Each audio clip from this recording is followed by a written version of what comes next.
بسم اللہ الرحمن الرحیم۔ السلام علیکم۔ شب برات کی فضیلت۔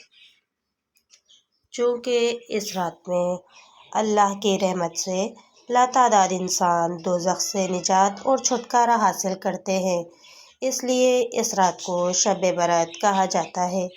اللہ رب العزت نے اپنے محبوب کی امت کو کچھ ایسی راتیں عطا کی ہیں جو اللہ تعالیٰ کی رحمتوں، برکتوں اور عنایتوں کی نوید و سعید لے کر آتی ہیں۔ شیخ سعدی رحمۃ اللہ علیہ نے کہا، کیا خوب کہا تھا کہ رحمت حق بہانہ ہے، یعنی اللہ رب العزت کی رحمت اپنے بندوں کی بخشش کے بہانے تلاش کرتی ہے۔ یہ عظیم اور بابرکت راتیں اللہ کی رحمتوں کے حصول کے بہانے ہی تو ہیں۔ ان بابرکت راتوں میں سے ایک رات شب برات ہے۔ شب برات کا مطلب ہے نجات اور چھٹکارے کی رات۔ چونکہ اس رات میں اللہ تعالیٰ کی رحمت سے لاتعداد انسان دوزخ سے نجات اور چھٹکارا حاصل کرتے ہیں، اس لیے اس رات کو شب برات کہا جاتا ہے۔ شب قدر کے بعد یہ رات تمام راتوں سے زیادہ بابرکت رات ہوتی ہے۔ امام غزالی کا کاشفۃ القلوب میں فرماتے ہیں کہ جس طرح مسلمانوں کے لیے 2 عیدیں ہیں، اسی طرح فرشتوں کے لیے بھی 2 عید کی راتیں آتی ہیں، جن میں سے ایک شب برات اور دوسری شب قدر ہوتی ہے۔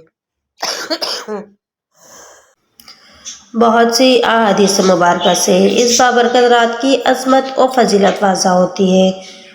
تقریباً 10 صحابہ اکرام سے شب برات کے حوالے سے احادیث مروی ہے۔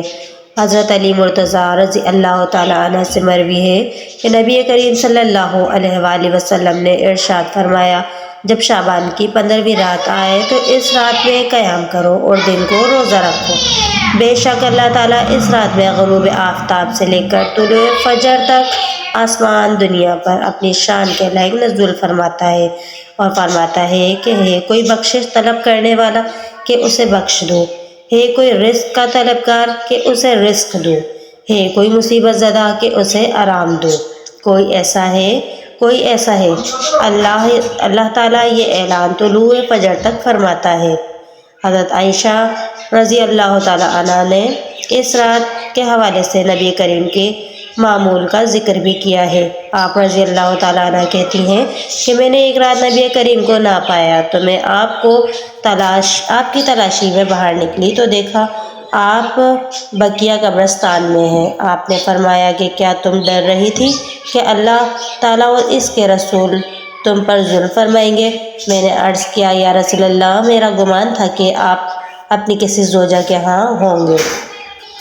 پھر آپ نے فرمایا کہ بے شک اللہ تعالیٰ شعبان کی 15ویں رات کو آسمان دنیا پر اپنی شان کے لائق نزول فرماتا ہے اور قبیلہ بنی کلب کی بکریوں کے بالوں سے زیادہ تعداد میں لوگوں کی مغفرت فرماتا ہے۔ قبائل عرب میں قبیلہ بنی کلب سب سے زیادہ بکریاں پالنے کے حوالے سے مشہور تھا۔ اس مقام پر قبیلہ بنی کلب کی بکریوں کا ذکر یوں واضح کرنے کے لیے کیا گیا ہے کہ جس طرح قبیلہ بنی کلب کی بکریوں کے بال گننا ناممکن ہے، اسی طرح اللہ تعالیٰ اتنے افراد کو جہنم سے آزاد فرماتا ہے جنہیں شمار میں لانا ناممکن ہے۔ مندرجہ بالا حدیث میں مذکور محروم افراد کے علاوہ دیگر احادیث میں ایسے مزید افراد کا ذکر ملتا ہے جو اس بابرکت رات میں بھی اللہ کی رحمتوں سے محروم رہتے ہیں۔ مختلف احادیث سے پتہ چلتا ہے کہ تقریباً 10 قسم کے افراد ہیں جن کی اس بابرکت رات میں بھی بخشش و مغفرت نہیں ہوتی۔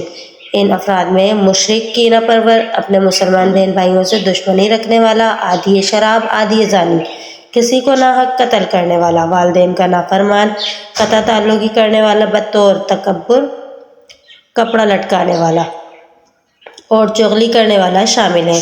ان تمام احادیث سے اس رات کی عظمت و فضیلت عیاں ہے۔ اسی طرح مختلف روایات سے یہ بات بھی ثابت ہے کہ اس رات میں انسان کا نامہ اعمال تبدیل ہوتا ہے، جس کا مطلب یہ ہے کہ اللہ تبارک و تعالیٰ فرشتوں کو ہر شخص کے پورے سال کے معمولات کے صحائف کی شکل میں دیتا ہے۔ یہاں یہ حقیقت واضح رہے کہ ہماری تقدیر کا سب کچھ پہلے ہی لکھا جا چکا ہے۔ اس رات میں صرف 1 سال کے امور نافذ کرنے کے لیے صحائف فرشتوں کے سپرد کیے جاتے ہیں۔ اس رات میں ہمیں کیا کرنا چاہیے کہ ہم بھی رحمت باری تعالیٰ کے مستحق قرار پائیں، وہ اعمال جنہیں سر انجام دے کر ہم اس رات کی رحمتوں اور برکتوں کو سمیٹ سکتے ہیں، پیش خدمت ہیں۔ سب سے پہلے اللہ تبارک و تعالیٰ سے سچے دل سے توبہ کریں تاکہ ہمارا نام بھی اس رات میں جہنم سے آزاد ہونے والوں کی فہرست میں شامل ہو جائے۔ باہمی رنجشوں کو ختم کر کے ایک دوسرے سے معافی مانگیں، لیکن یہ بات یاد رہے کہ یہ معافی رسمی نہ ہو کہ ایک میسج ٹائپ کر کے تمام دوستوں اور رشتہ داروں کو سینڈ کر دیں اور اس خوش فہمی میں مبتلا رہیں کہ ہم نے تو اپنی ذمہ داری پوری کر دی، بلکہ کوشش کریں کہ حتی المکان احساس ندامت کے ساتھ سب سے انفرادی طور پر مناسب طریقے سے معافی مانگیں، اپنے والدین سے معافی مانگیں اور ان کی خدمت کرنے کا پختہ عہد کریں۔ جن کے والدین اس جہان فانی سے رخصت ہو چکے ہیں وہ ان کے لیے دعائے مغفرت کریں۔ اس رات میں قبرستان جانا سنت نبوی ہے، اس لیے اگر ممکن ہو تو قبرستان جانے کا اہتمام کریں۔ بقدر وسعت ذکر و اذکار، درود شریف اور تلاوت قرآن کریم کا اہتمام کریں۔ 3 مرتبہ سورہ یاسین اور 7 مرتبہ سورہ دخان پڑھیں۔ نوافل کی ادائیگی کا اہتمام بھی کریں۔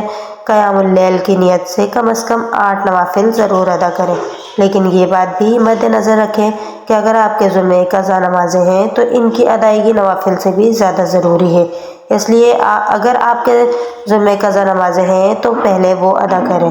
نبی کریم کے فرمان مبارک پر عمل کرتے ہوئے 15 شعبان کا روزہ رکھیں۔ پوری امت مسلمہ کے لیے دعا کریں۔ اگر ہم سچے دل سے مندرجہ بالا اعمال کریں گے تو اللہ تبارک و تعالیٰ کی رحمت سے امید ہے کہ ہمارا نام بھی اس رات میں جہنم سے آزاد ہونے والوں میں شامل ہو جائے گا۔ اللہ حامی و ناصر۔ دیجیے سب عزیزین کو اجازت، شیئر، کمنٹ اور لائک کرنا نہ بھولیے گا۔ اللہ حافظ۔